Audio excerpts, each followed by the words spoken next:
Chandigarh mayor का चुनाव कई मामलों में ऐतिहासिक रहा क्योंकि वक्त के साथ साथ इसमें कई दिलचस्प मोड़ आए और आखिरकार ये मामला सुप्रीम कोर्ट तक पहुंचा था और फिर सुप्रीम फैसले के बाद बन सका चंडीगढ़ का नया मेयर। लेकिन जो सबसे अहम बात है वो ये कि इस मेयर चुनाव के रिटर्निंग ऑफिसर अनिल मसीह को अब नोटिस जारी किया गया है सुप्रीम कोर्ट की ओर से, क्योंकि सुप्रीम कोर्ट ने अपना फैसला सुनाते हुए रजिस्ट्रार से कहा कि अनिल मसीह को नोटिस जारी किया जाए और पूछा जाए कि क्यों ना उन पर सीआरपीसी की धारा 340 के तहत कार्रवाई आगे बढ़े। धारा 340 सीआरपीसी की क्रिमिनल प्रोसीजर कोड। ऐसे में सबसे बड़ा सवाल ये कि आखिर ऐसी नौबत क्यों आई। सबसे पहले जानते हैं कि ऐसा क्या हो रहा था चंडीगढ़ मेयर के चुनाव में कि मामला सुप्रीम कोर्ट तक पहुंच गया। दरअसल 18 जनवरी को यहां मेयर का चुनाव होना था। उससे पहले ही घोषणा यह की गई रिटर्निंग ऑफिसर की ओर से कि उनकी तबीयत ठीक नहीं है, इसलिए चुनाव 30 जनवरी को करवाया जाएगा। 30 जनवरी को जब वोटिंग हुई तो जो इसके पहले के पार्षदों की संख्या थी उसमें आम आदमी पार्टी के 13 पार्षद जीते थे, कांग्रेस के 7 पार्षद चुनाव जीते थे और बीजेपी के 14 पार्षद चुनाव जीत कर आए थे।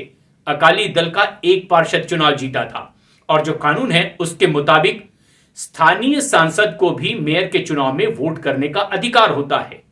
एक बात और काबिले गौर है और वो ये कि इंडी गठबंधन का जब से ऐलान हुआ उसके बाद ये पहला चुनाव था जब इंडी गठबंधन के 2 घटक पार्टियों ने यानी आम आदमी पार्टी और कांग्रेस ने मिलकर यह चुनाव लड़ा था और दावा यह था कि उनके पास बहुमत है और आंकड़े इसी ओर इशारा भी कर रहे थे, क्योंकि 35 पार्षद और 1 सांसद का वोट यानी कुल 36 वोटों में 20 पार्षदों के वैलिड वोट आम आदमी पार्टी और कांग्रेस के पास होने का दावा किया गया, जैसा कि उनके पार्षदों की संख्या भी थी। लेकिन जब 30 तारीख को मतदान हुआ तो इसमें आम आदमी पार्टी और कांग्रेस के पक्ष में पड़े वोटों में से 8 वोट इनवैलिड माने गए और इस घोषणा के बाद बीजेपी का पार्षद यहां मेयर का चुनाव जीतता दिखाई दिया, जिसकी घोषणा भी हो गई।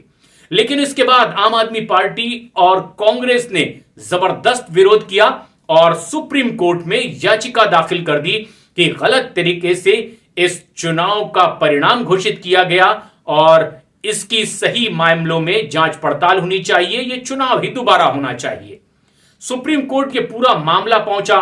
सोमवार को इसकी सुनवाई होती, उससे ठीक एक दिन पहले वाली रात को ही बीजेपी के नवनिर्वाचित मेयर ने अपने पद से इस्तीफा दे दिया।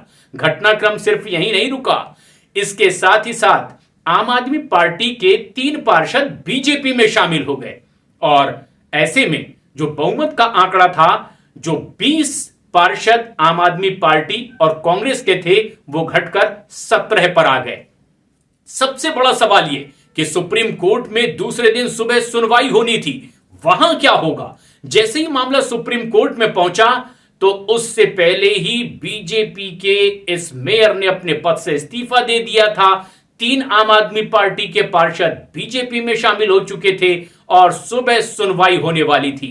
सुप्रीम कोर्ट में जैसे ही सुनवाई आगे बढ़ी, उन्होंने सबसे बड़ा फैसला यह सुनाया कि आप सबसे पहले तमाम मतपत्र कोर्ट में पेश करें और ऐसे में हाजिर होने का आदेश दिया गया नोटिस देकर अनिल मसीह को, जो पीठासीन अधिकारी थे। उनका बयान भी लिया गया और यह बोला गया कि ये तमाम मतपत्र सुरक्षित रखे जाएं। अगले दिन फिर सुनवाई हुई और सुप्रीम कोर्ट ने कहा कि जिस तरह से इन 8 मतपत्रों को इनवैलिड, अवैध माना गया है, ये दरअसल गलत तरीके से घोषित किया गया है। उस पर कुछ निशान लगाते हुए भी दिखाई दिए थे, कैमरे में कैद हुए थे पीठासीन अधिकारी अनिल मसीह। उनसे यह बयान भी लिया गया था। उन्होंने कहा था कि दरअसल ये अवैध मत थे और इसीलिए उस पर वो अपने सिग्नेचर कर रहे थे, निशान बना रहे थे ताकि वो दूसरे मतपत्रों में मिल ना जाएं।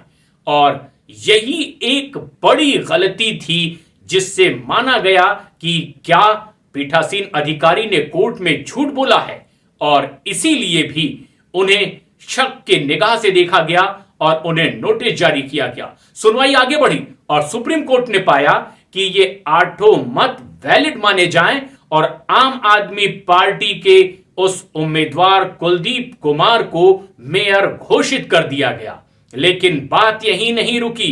मेयर तो मिल गया चंडीगढ़ को, लेकिन परेशानियां पीठासीन अधिकारी की बढ़ गई और अनिल मसीह को अब नोटिस जारी किया गया। बकायदा चीफ जस्टिस की अध्यक्षता वाली बेंच ने यह निर्देश दिया रजिस्ट्रार को कि सीआरपीसी की धारा 340 के तहत पीठासीन अधिकारी अनिल मसीह को नोटिस दिया जाए, पूछा जाए क्यों ना उन पर इसके तहत सख्त कार्रवाई हो। दरअसल सीआरपीसी क्रिमिनल प्रोसीजर कोड की धारा 340 के तहत नोटिस उन्हें दिया जाता है जो कि कानूनी व्यवस्था में व्यवधान डालने की कोशिश कर रहा हो। दरअसल जिस तरह के सबूत कोर्ट में पेश किए जाते हैं या गवाही दी जाती है, अगर यह गलत तरीके से हो रहा हो तो इससे सीआरपीसी की धारा 340 के तहत आंका जाता है, नोटिस दिया जाता है, परीक्षण के बाद उन पर कार्रवाई भी हो सकती है। और इसीलिए माना जा रहा है कि सीआरपीसी की धारा 340 अब पीठासीन अधिकारी अनिल मसीह के लिए एक बड़ी मुसीबत बन सकती है और उन पर आरोप लगा कि झूठ बोलकर वो कोर्ट में बुरे फंसे।